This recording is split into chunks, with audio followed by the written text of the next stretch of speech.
selamat datang kembali di channel YouTube aku. Di video kali ini aku mau bahas tentang tips gimana sih caranya untuk menyeimbangkan antara perkuliahan dan organisasi. Jadi kemarin di video yang pertama atau video yang kedua gitu sempat ada yang request, katanya Kak pengen dong tips cara untuk menyeimbangkan antara organisasi dan perkuliahan.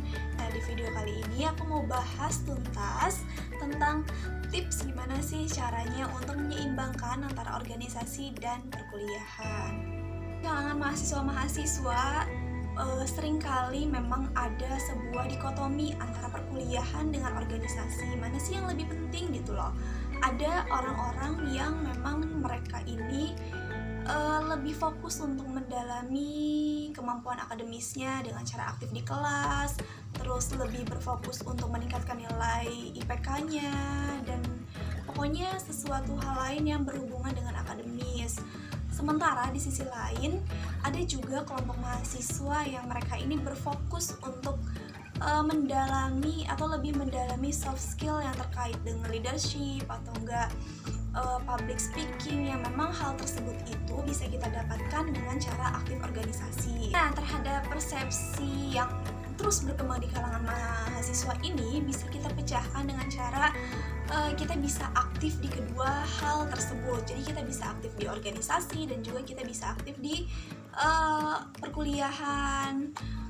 Jadi di video ini, sebelum aku take video ini, aku sudah melakukan observasi atau wawancara, atau kayaknya itu terlalu berat deh. Pokoknya intinya aku sudah melakukan chat, nanya-nanya ke orang-orang yang memang mereka ini aktif di organisasi tapi juga masih punya nilai yang baik gitu, nilai akademisnya bagus. Dan orang-orang yang kutanyakan ini dari berbagai kalangan ya, jadi tidak hanya dalam satu sudut pandang saja. Ada yang aktif di organisasi intra, ada yang aktif di organisasi ekstra, ada yang aktif di organisasi kepemudaan di luar kampus. Pokoknya aku sudah merangkumnya menjadi beberapa tips sebagai berikut. Untuk tips yang pertama itu adalah kita harus punya niat.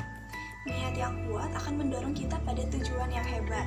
Jadi ketika kamu atau ketika kita sejak awal itu memutuskan untuk ingin sukses di organisasi dan juga ingin sukses di perkuliahan dengan punya IPK yang tinggi, maka niat ini harus sudah kita tanamkan sejak awal. Ketika kita punya niat yang kuat, maka dalam prosesnya ketika kita menemui hambatan-hambatan atau capek, lelah dan sebagainya, kita kembali lagi kepada niat. Oke, aku punya niat untuk sukses di kedua hal ini, maka aku harus punya usaha yang lebih kuat dari orang lain, harus punya effort yang lebih giat daripada yang lain gitu.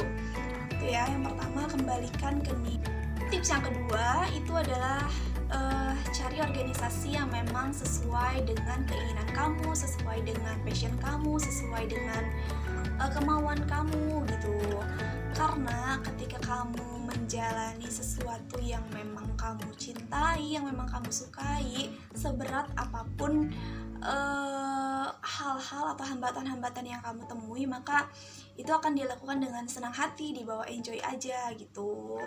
Sekarang kan banyak banget ya pilihan organisasi, ada yang kepemudaan, ada yang keagamaan, ada yang kerelawanan gitu. Pastikan kamu memilih organisasi yang memang kamu sukai, dan di organisasi itu kamu dapat mengembangkan diri kamu dengan semaksimal mungkin gitu. Untuk tips yang ketiga, ini salah satu hal yang paling penting banget. Kamu harus maksimalkan perhatian kamu ketika belajar di kelas. Jadi ketika kamu memang tidak mempunyai waktu untuk belajar selain di dalam kelas, maka kamu tidak akan terlalu kesulitan gitu. Karena ketika kita memperhatikan apa yang disampaikan dosen di dalam kelas, maka itu cukup sih sebenarnya untuk menunjang nanti ketika ada UTS atau UAS gitu. Dan sisanya itu kita cuman kayak nambah-nambah doang gitu, supaya pemahaman kita itu bisa lebih mantep. Dan pastikan kamu juga memperhatikan menempatkan dosen sesuai dengan kapasitas kamu gitu. Kalau aku sendiri itu orang yang tipenya harus audio visual gitu. Ketika dosen menjelaskan, maka aku baru akan mengerti ketika mata dan telinga aku itu berfungsi. Kadang kan orang tuh cukup dengan melihat saja maka sudah paham, atau cukup dengan mendengar saja itu sudah paham gitu. Kalau aku itu tipikal orang yang memang harus menggunakan audio visual, dan jangan lupa juga nanti dicatat poin-poin penting yang disampaikan oleh dosen supaya kita nggak lupa gitu. Untuk tips yang keempat itu adalah menentukan skala prioritas. Jadi skala prioritas ini isinya adalah list-list daftar-daftar kegiatan apa aja, daftar-daftar tugas apa saja memang harus kita kerjakan. Gimana dong kalau misalkan ada yang bentrok antara kuliah sama organisasi gitu. Nah, disitulah kita harus pandai-pandai dalam memilah mana sih yang lebih urgent gitu. Pastinya yang lebih tahu mana yang lebih penting atau pentingan ini atau ini gitu. Pastinya kan diri kamu sendiri kan.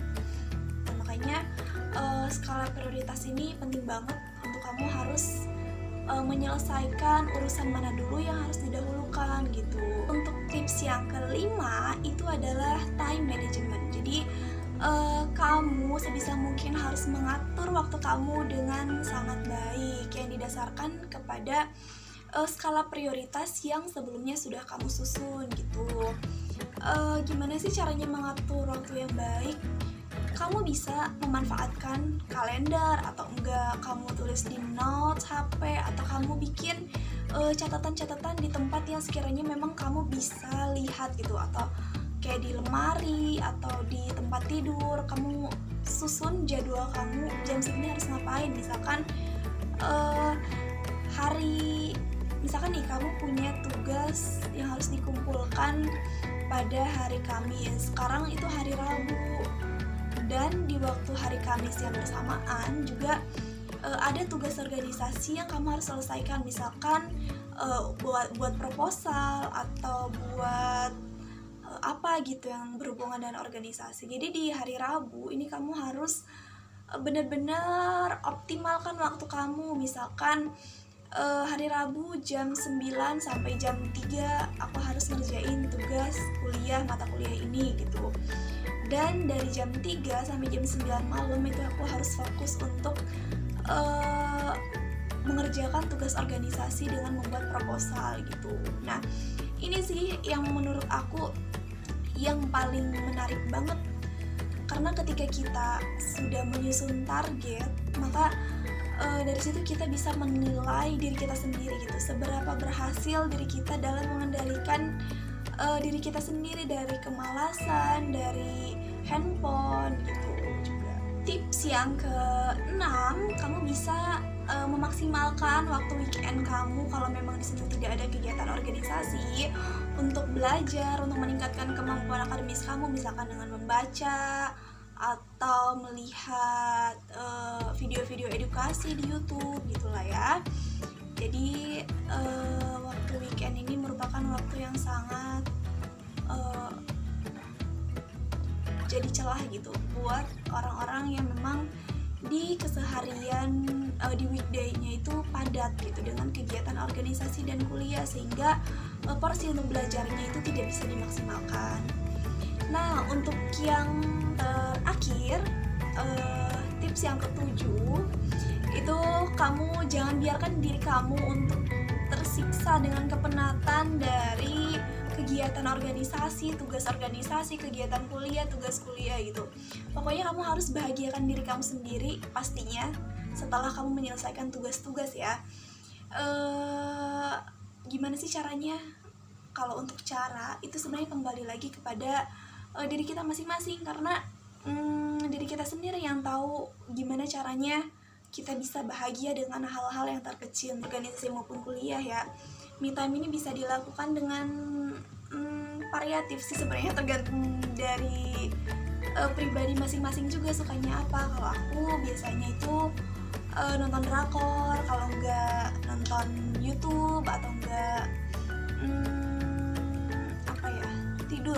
tidur sih yang paling Yang paling enak tuh tidur setelah capek. Abis itu kamu bisa menikmati rebahan yang padahal itu hal tersimpel, tapi setelah rebahan itu kamu bisa kembali fresh, kemudian bisa melanjutkan aktivitas kamu, untuk melanjutkan aktivitas lainnya dengan happy, dengan enjoy aja gitu pokoknya. Cuman yang memang perlu dicatat, yang perlu digarisbawahi adalah kita jangan menjustifikasi ketika ada satu orang yang fokus organisasi, maka ngapain sih fokus organisasi, nggak ada pentingnya juga, cuma buang-buang waktu gitu. Atau enggak terhadap orang-orang yang fokus kuliah, terhadap orang yang hanya fokus untuk kuliah saja gitu. Ngapain sih cuma fokus di kuliah gitu? Kan nanti di dunia kerja itu bukan cuman hal-hal yang akademis gitu, itu cuma 20% aja dibutuhinnya gitu. Nah, kita tidak punya hak untuk menjustifikasi pilihan seseorang, karena pada faktanya banyak orang yang sukses ketika dia jadi mahasiswa itu dia fokus organisasi, dan banyak juga orang yang memang sukses ketika dulunya dia fokus hanya untuk kuliah saja gitu. Jadi sekali lagi jangan menjustifikasi pilihan seseorang, karena pastinya orang tersebut sendiri, orang yang bersangkutan sendiri yang punya hak untuk menentukan pilihannya, dan kita sebagai orang lain itu cukup untuk menjalani kehidupan kita aja gitu, jangan ikut campur terhadap urusan orang lain. Oke, dan di akhir ini aku menyampaikan quotes yang selalu Pak Anies berikan ketika beliau ngasih seminar-seminar gitu ya, bahwa IPK yang tinggi hanya akan mengantarkan kamu ke meja wawancara. Ketika kamu bertemu dengan interviewer, maka yang akan menentukan hasil dari wawancara tersebut adalah soft skill kamu, dan soft skill kamu tersebut hanya akan didapatkan ketika kamu mengikuti organisasi. Oke, mungkin cukup sekian yang bisa aku sampaikan. Terima kasih yang sudah menyaksikan video aku sampai akhir. Sampai jumpa di video-video berikutnya. Wassalamualaikum warahmatullahi wabarakatuh. Akhirnya aku menyampaikan quotes yang